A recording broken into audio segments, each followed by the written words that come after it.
Hello दोस्तों, आज की इस वीडियो में हम लोग सीखने वाले हैं। अगर आप लोग अपनी गाड़ी या व्हीकल की ओनरशिप चेंज करना चाहते हो या अगर हम लोग अपनी डेली कन्वर्सेशन में कहे कि आरसी ट्रांसफ़र करना चाहते हो तो आप लोग उसके लिए ऑनलाइन कैसे अप्लाई करोगे, वो भी बहुत ही आसानी से। तो बेसिकली पहले हम ये जान लेते हैं कि आरसी जो ट्रांसफ़र होती है वो किन कंडीशंस में होगी।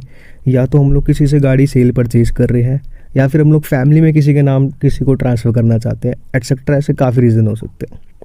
तो बेसिकली क्या है, अब हम लोगों को जस्ट ऑनलाइन अप्लाई करना होता है। उसके बाद आपकी आरसी जो होती है, जो ओनर का एड्रेस होता है नए वाले, उसके एड्रेस पे बाय पोस्ट आ जाती है और ओनर को कहीं पे भी जाने की ज़रूरत नहीं पड़ती। किसी भी आरटीओ या अथॉरिटी से नहीं जाना होता। जस्ट उसे सिंपली ऑनलाइन अप्लाई करना है और आरसी उसके घर पे आ जाती है।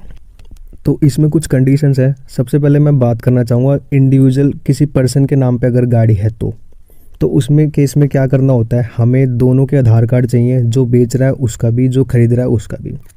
और दोनों के आधार कार्ड पे मोबाइल नंबर रजिस्टर्ड होना मैंडेटरी है, क्योंकि ये सारा प्रोसेस आधार बेस्ड केवाईसी रहता है। हम लोग इसमें कुछ भी टाइप नहीं करेंगे, सब कुछ आपके आधार कार्ड से ऑटोमेटिक डेटा उठा लिया जाता है। तो ये ध्यान रखना, जो डिटेल्स आपके आधार कार्ड पे होगी वही डिटेल्स आपके आरसी पे प्रिंट होके आएगी। ओके, सो पहला ये हो गया। दूसरा केस क्या हो सकता है कि गाड़ी किसी फर्म के नाम पे हो और वो किसी इंडिविजुअल पर्सन के नाम पे ट्रांसफ़र हो रही हो या फिर फर्म टू फर्म ट्रांसफ़र हो रही हो। तो इसमें क्या है, हमें आधार बेस्ड केवाईसी की नीड नहीं पड़ती, बिकॉज वो फर्म के नाम पे है तो उनका आधार कार्ड तो होता नहीं है, तो वहाँ पे हमें आधार बेस्ड केवाईसी की नीड नहीं होती। ठीक है। फिर उसके बाद हम लोगों को ट्रांसफ़र करते टाइम एक चीज़ और चेक करनी होती है। वो हमें ये चेक करना है, जो गाड़ी है वो लोन में ली गई थी या कैश ली थी। अगर गाड़ी कैश ली गई है तो आप ये पार्ट स्किप कर दो, ये आपके लिए नहीं है। और अगर गाड़ी लोन में ली गई थी तो आप इसको ध्यान से सुनना। जब हम गाड़ी लोन में लेते हैं तो हमारे व्हीकल के ऊपर एचपी लगी हुई रहती है। जब तक कि उसका लोन पूरा नहीं हो जाता वो गाड़ी लोन में कहलाई जाती है।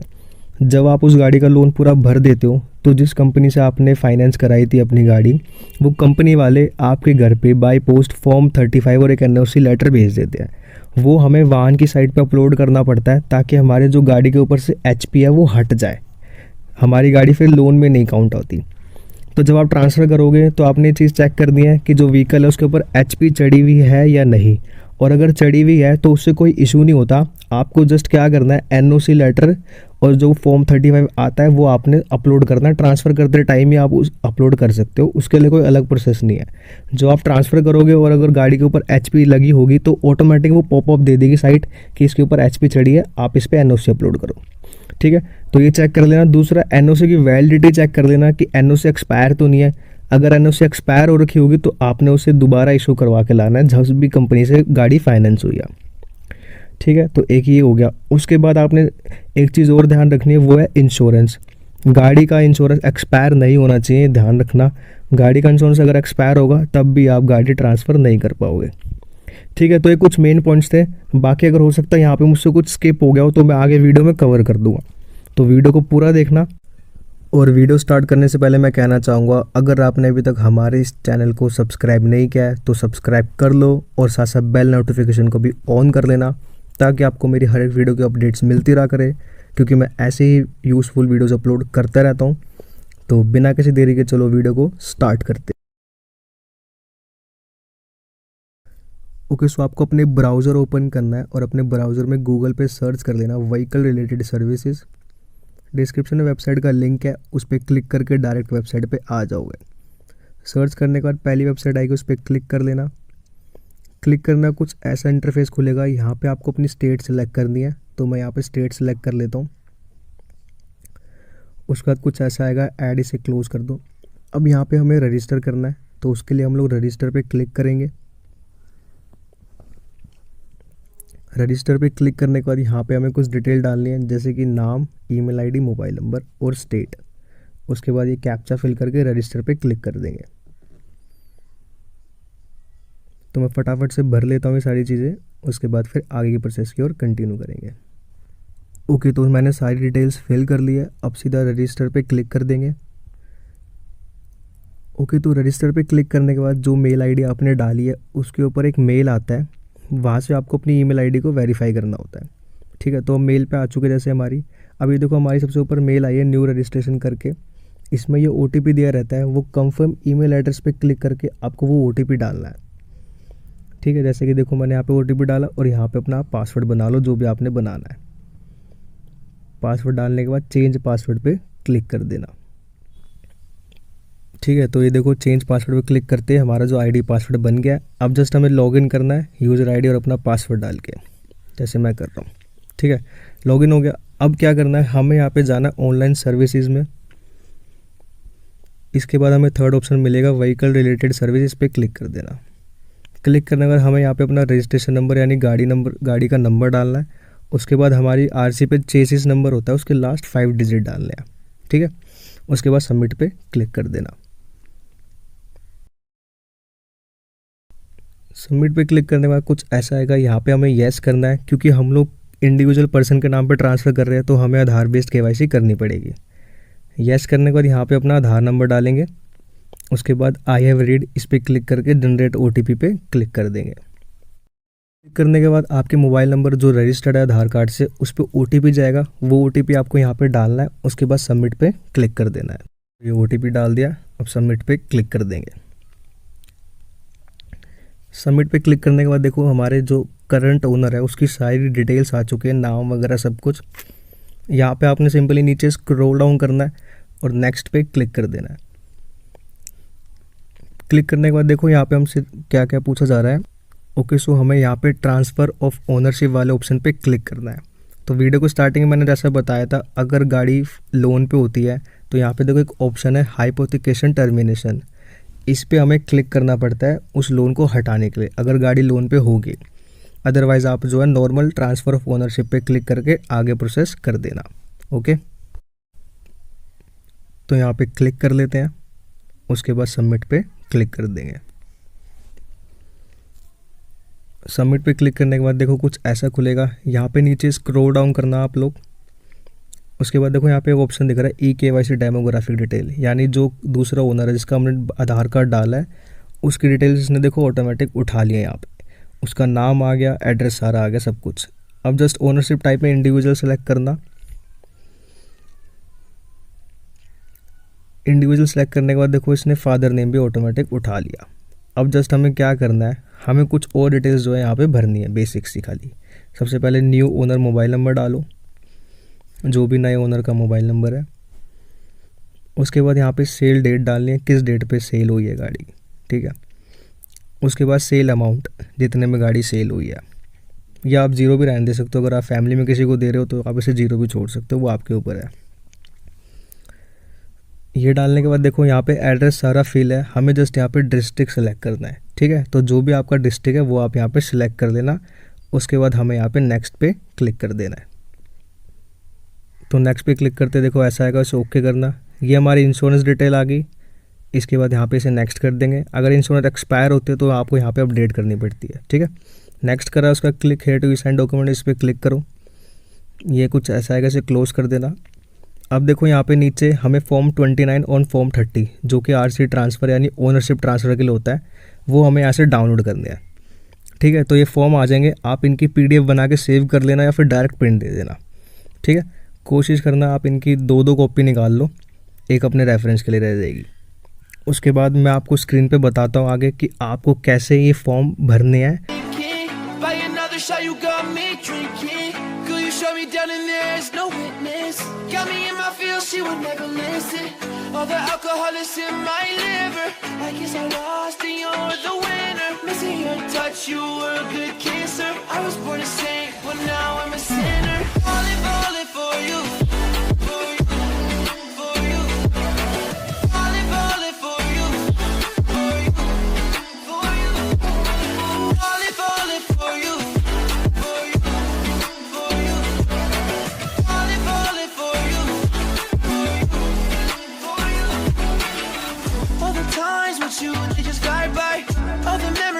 Up on my timeline, change your colors on me like you're tie-dye. Got me falling for you, I ain't talking skydive. See you in another dimension, can't sleep on my nights rest. Okay, तो document upload कर लेते हैं। सबसे पहले आपको ये पुरानी PDF delete करनी है। यहाँ से डिलीट करने के बाद आपने जो स्कैन करे साइन करने के बाद वो अपलोड करने हैं। ठीक है, तो यहाँ पे क्या करेंगे, फॉर्म 29 इस पर क्लिक करेंगे साइड में, उसका सब कैटेगरी चूज़ कर लेंगे। सब कैटेगरी चूज़ करने के बाद यहाँ पे चूज़ फाइल करके जहाँ पे भी आपने अपने वो PDF सेव करी है, साइन करी हुई, वो आपको यहाँ पे अपलोड कर देनी है, जैसे मैंने करी है। ठीक है, तो ऐसे ही आप दोनों अपलोड कर लेना, फॉर्म 29 और फॉर्म 30। ओके, तो दोनों अपलोड हो गए। अपलोड होने के बाद यहाँ पे आपको चेक कर लेना एक बारी कि डॉक्यूमेंट सही अपलोड हुआ या नहीं। ठीक है, एक बारी व्यू करके चेक कर लेना। चेक करने के बाद आपको यहाँ पे इस पर क्लिक करना है, उसके बाद ई साइन वाले ऑप्शन पे क्लिक कर देना है। अब देखो यहाँ पे जब ई साइन पे क्लिक करोगे तो यहाँ पे आपने आधार नंबर जिसका डालोगे वो डालोगे आप जिसके नाम पे RC ट्रांसफ़र हो रही है। ठीक है, जिसके नाम पे RC ट्रांसफ़र हो रही है आपको उसका आधार नंबर डालना है यहाँ पे, इस बात का ध्यान रखना आप लोग। ठीक है, तो मैंने आधार नंबर डाला, उसका गेट OTP पे क्लिक कर दिया। अब यहाँ पे जो आधार कार्ड पे रजिस्टर्ड मोबाइल नंबर है उस पर OTP आएगा, वो OTP डालकर आपको यहाँ पे सबमिट कर देना है। ठीक, तो सबमिट पे क्लिक करते ही यहाँ पे हमारे जो डॉक्यूमेंट है वो देखो ई साइंड हो चुके हैं। अब यहाँ पे हमें गो बैक पे क्लिक करने का, देखो ये साइन हो गए, ओके कर दो। अब यहाँ पे एक लिंक आएगा, ये लिंक क्या है, जिसके नाम पे अभी RC है, जो करंट ओनर है, उसको इस लिंक को कॉपी कर लेना या उसको भेज देना, या आप डायरेक्ट अपने कंप्यूटर में इस लिंक को दूसरे टैब में खोल लेना। ठीक है, तो मैंने यहाँ पे इसे कॉपी करा लिंक को और यहाँ पे दूसरे टैब में खोल ली।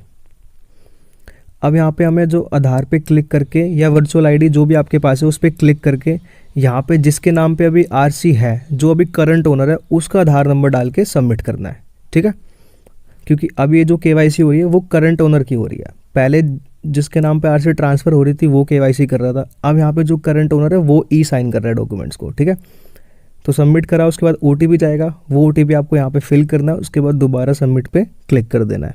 ओके, तो OTP डाल लिया, अब यहाँ पे सबमिट पे क्लिक कर देंगे तो यहाँ पे देखो KYC होगी। अब यहाँ पे click to e sign document, इस पर क्लिक करके यहाँ पे क्लिक करना है, उसके बाद ई साइन पे क्लिक कर देना है। अब यहाँ पे क्या हुआ, जो करंट ओनर है उसने डॉक्यूमेंट्स की KYC हो गई, अब हमें ई साइन करने हैं डॉक्यूमेंट्स। ठीक है, अब यहाँ पे आपको आधार नंबर डालना है जिसके नाम पे RC अभी है, जो करंट ओनर है। गेट OTP पे क्लिक करा, अब उसके आधार नंबर जो रजिस्टर्ड नंबर है मोबाइल नंबर, उस पर OTP जाएगा, वो OTP फिल करके आप जैसे हमने सेम पहले करा था वैसे ही यहाँ पे सबमिट कर देंगे।